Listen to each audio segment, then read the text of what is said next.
Cristiano Ronaldo said goodbye to the World Cup in tears, and his final words will stay with you. The FIFA red card scandal has exploded into something far bigger. UEFA are now threatening to remove Infantino as FIFA president.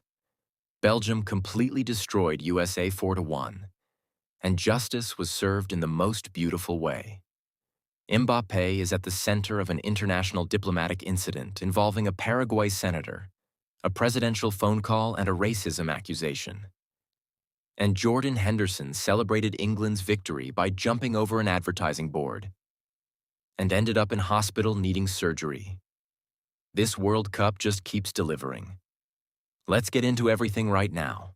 Let's start with the match that the entire world was watching. Spain versus Portugal. The Iberian derby. Future versus past.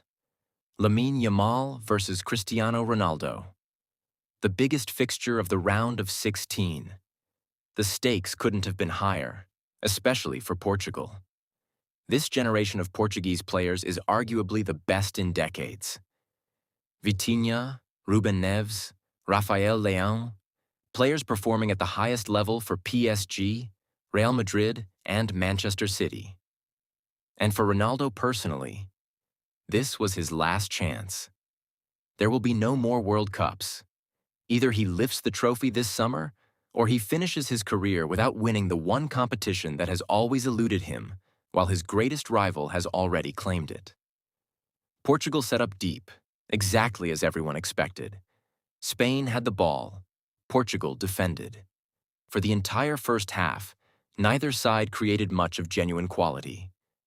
Yamal had plenty of the ball but couldn't unlock the Portuguese low block. Ronaldo was almost completely invisible. Spain's best chance came very early. Mikel Aitor-Zabal, their top scorer at this tournament, was put clean through one-on-one with the goalkeeper, and incredibly fired wide. That was essentially the best moment of the half. The second half followed the same pattern. Tense, tight, neither team willing to take risks. And then, in added time, De La Fuente made a double substitution. On came Ferran Torres and Mikel Merino, both attackers, fresh legs with energy, and within moments they combined for the simplest of combinations. A quick exchange, a clinical finish, and Spain were through. The final whistle brought scenes of pure heartbreak. Ronaldo broke down in tears on the pitch. Fans in the stands were crying. Everyone understood what they were watching. The end of one of the greatest careers in the history of football. The dream of bringing Portugal a World Cup title. Over. Ronaldo's final words at this World Cup were these: "What would I say to myself in 2006? Always give everything for your country. When you finish, you'll be at peace knowing you gave everything. I feel something special when I play for the national team. I always do it with enormous pleasure. The tears after the match are emotion, but also relief. My conscience is clear. You cannot criticize someone who gives absolutely everything." Impeccable words. Whatever your opinion of Ronaldo, that is a man who gave his entire soul to football. Meanwhile, Spain continued to look absolutely magnificent. 5 matches, 0 goals conceded.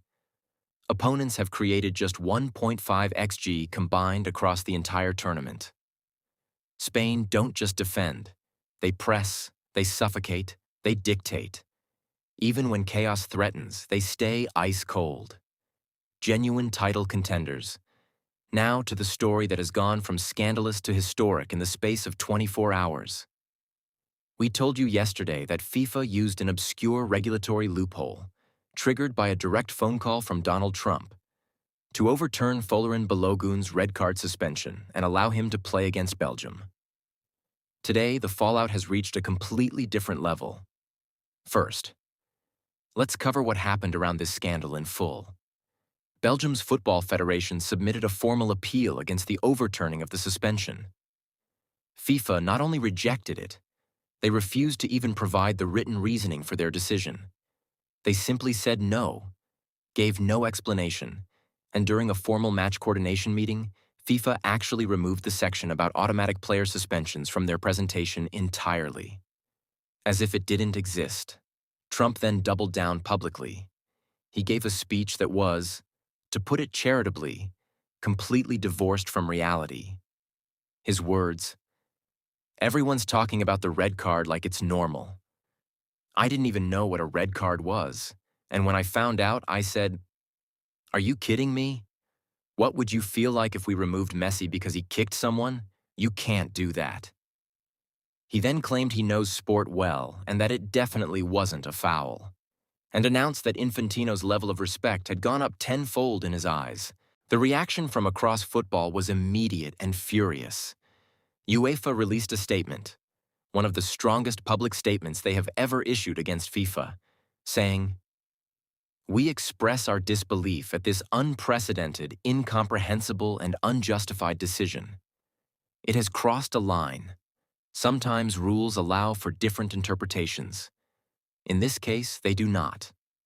An automatic one-match suspension after a red card is not a discretionary right.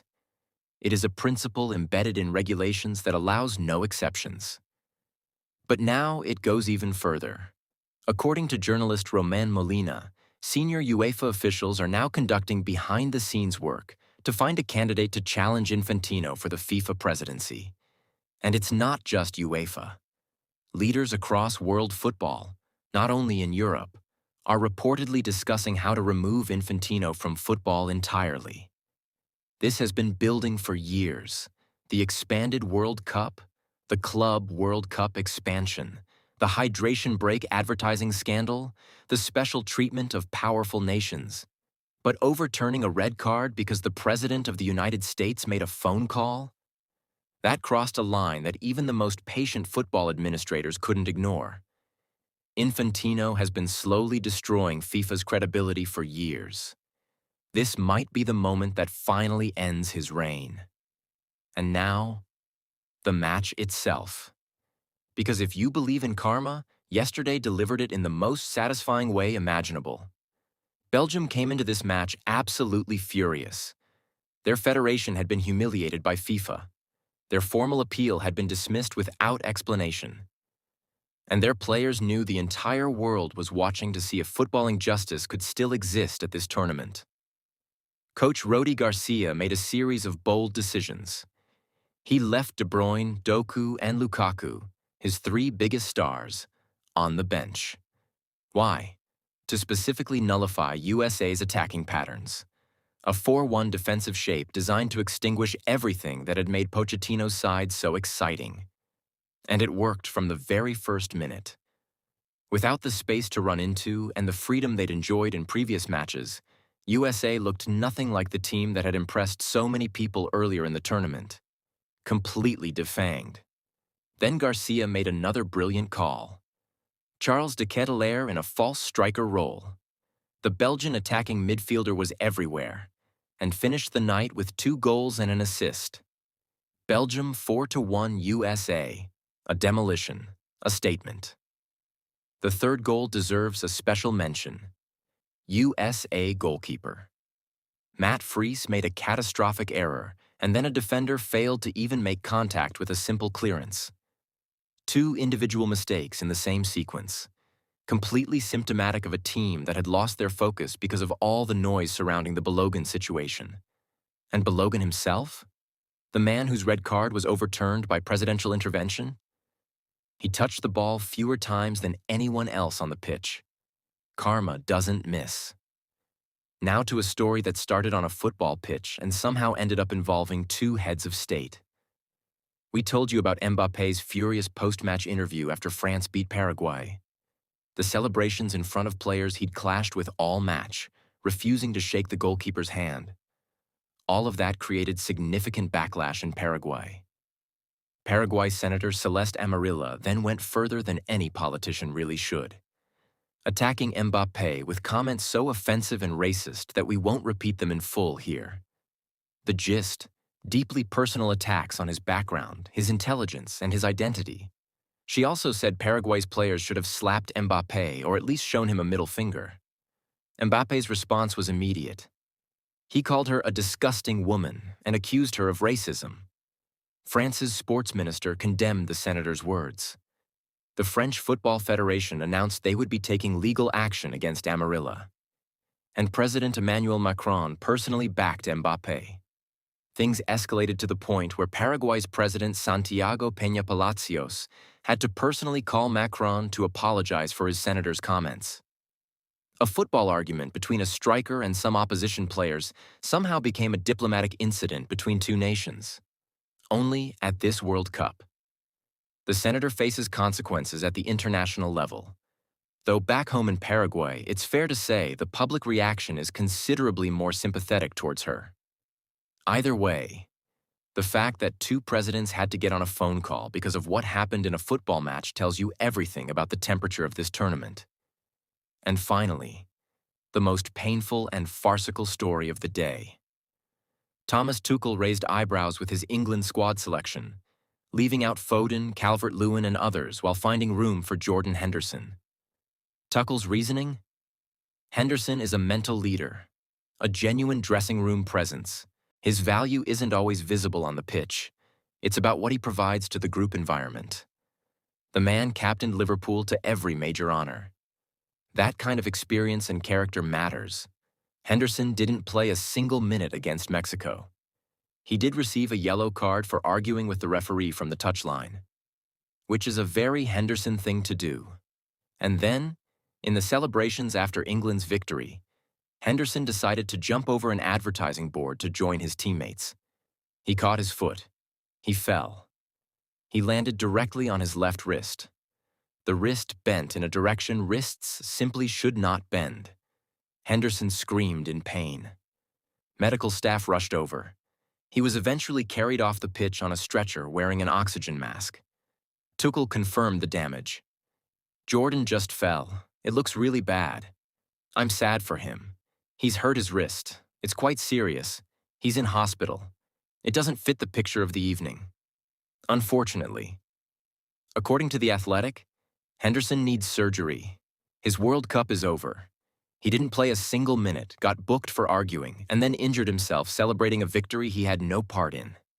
You genuinely couldn't make it up. Of all the ways to end a World Cup campaign, that has to be one of the most painful and absurd in the tournament's history.